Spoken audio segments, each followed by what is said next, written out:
اللهم صل وسلم وبارك عليك يا حبيبي يا رسول الله. ازيكم يا احسن متابعين في الدنيا؟ عاملين ايه؟ جاي لكم حبه ملوخيه بقى. شوفوا، ملوخيه فلاحي فلاحي لسه مجموعه من الارض حالا. شايفين يا جماعه؟ بسم الله ما شاء الله. الملوخيه بتاعتنا من هي المعرقه احمر الجميله بجد. يعني ديت بقى ايه؟ دي احسن ملوخيه ان انت تقدري تشتريها من السوق. يبقى العلق بتاعها احمر كده، وما تيجي تقطفيها ما تقطفهاش عشان هي لسه جديده. مش تشيلي ورقه ورقه، لا، بتشيلي الورده كلها على بعضها من فوق. بتروحي مقطفه الورده كلها من فوق كده، مش بتشيلي بقى ورقه ورقه، لا، العنق كله كده زي ما انت شايفه كده من فوق. عشان طبعا ورقه ورقه مش هتلف معاك، عشان لسه الملوخيه بتاعتنا جديده. الورده دي هي اللي بتخلي الملوخيه بتاعتنا فيها عرق كده اهي. بوريكي بقولك ايه، لازم تقطفيها بالعرق بالعنقود كله كده من فوق.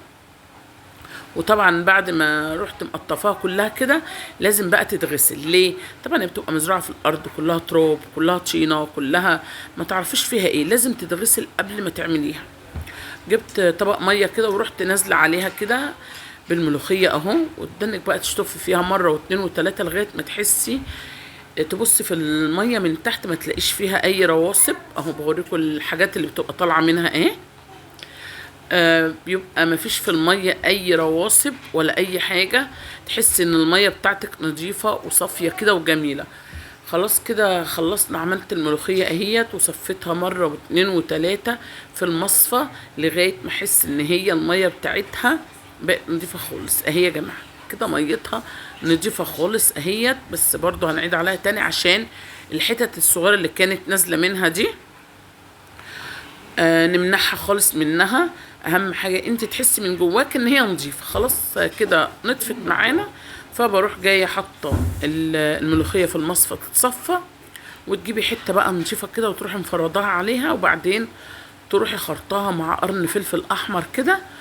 وتعالوا نشوف دلوقتي. معايا بصلايه نخرطها كده تخريط ناعم كده، ومعايا قرن فلفل مع فص توم، وتروحي جايه دقهم كده مع بعض وتروح حطاهم او تخرطيهم تخريط رفيع.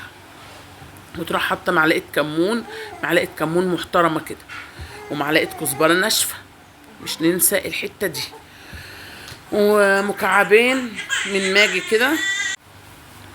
بعد ما حطينا المكعبين كده بروح حطاهم في حله كده اهو، واروح جايه حط عليهم حتتين من الليه بقى والدهنه اللي بنجيبها من عند الجزار كده، ونروح حاطينها في قلبها ونروح على النار نسيبها بقى. بصوا يا جماعه تسيح كده معايا، ونشوح المرتة بتاعت الملوخيه بالتوابل الجميله بتاعتنا اللي احنا حطيناها فيها كده. ومعايا بقى حبه شوربه كده متدلعين. لو انا مش عندي شوربه هحط ميه من الحنفيه عادي خالص. بس الريحه والطعم اهم حاجه. المرتة دي تعمليها بص بتديكي طعم للملوخيه مش قادره اقول لك على الجمال. مش تغلي الشوربه وتروح حطها وخلاص، لا، لازم تعمليها. المرتة دي بتطلع الملوخيه طعمها وشكلها رائع، ريحه بتبقى قلب الدنيا. نحط الملوخيه بتاعتنا بعد ما الشوربه بتغلي كده اهوت، قدامك تقلبي فيها. وبعدين نجيب الكبشه بتاعتنا ونبدا ان احنا نشيل من الملوخيه ونرفعها كده بالطريقه ديت. احنا بنعمل الملوخيه بتاعتنا ايه؟ بنعمل لها عرق. يعني ما بتمسكي الكبشه كده وتدنك تشيلي وتحطي فيها كده، بصي بالطريقه دي بتعملي الملوخيه بتاعتك، بتعملي لها عرق اهو. شايفين كده؟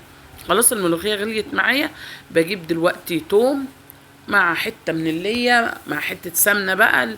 بس اهم حاجه يا جماعه ما ينفعش. في واحده النهارده بتقول لي انا بقلي الملوخيه بزيت ازاي؟ بزيت ازاي؟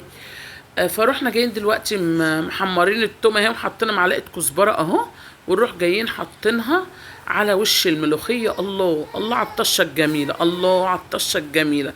شايفين؟ اللهم بارك. كانت طعمها ريحتها تحفه تحفه. يا رب يكون الفيديو بتاعنا عجبكم. وكده بقى لو وصلت لغايه هنا مستنيه منك احلى لايك تقولي لي ايه رايك فيه. وطبعا ما تحلاش الملوخيه الا بالبتنجان اللي بدقه اللي ما بيقولش لا. ونزلنا كده بقرنين فلفل، رحنا جايين ايه نطقطقهم كده على البوتاجاز، او نحمرهم على البوتاجاز، او نشعوطهم على البوتاجاز زي ما بيقولوا. وهنحشي البتنجان بتاعنا كده باحلى دقه عملناها بالثوم والخل والليمون كده، ونروح حاشينها كده اهوت. وبعد ما بنحشيه بقى كده يا جماعه، البتنجان بتاعنا كان جميل طري كده، جميل والله. دلوقتي بقى يا جماعه عايزه اقول لكم ايه رايكم في الملوخيه بتاعتنا. وزعلانه قوي من الناس اللي بتتفرج وما تعملش لايك، الناس اللي بتخش تشوف الفيديو ومش بتهتم ان هي تشاهده. انا قلت لكم قبل كده ان انا فعلا محتاجه ان انتوا تشغلوا لي القناه، والقناه ديت هتكبر لكم وبيكم. يا رب يكون الفيديو عجبكم، مش تنسوا لي احلى لايك وسبسكرايب.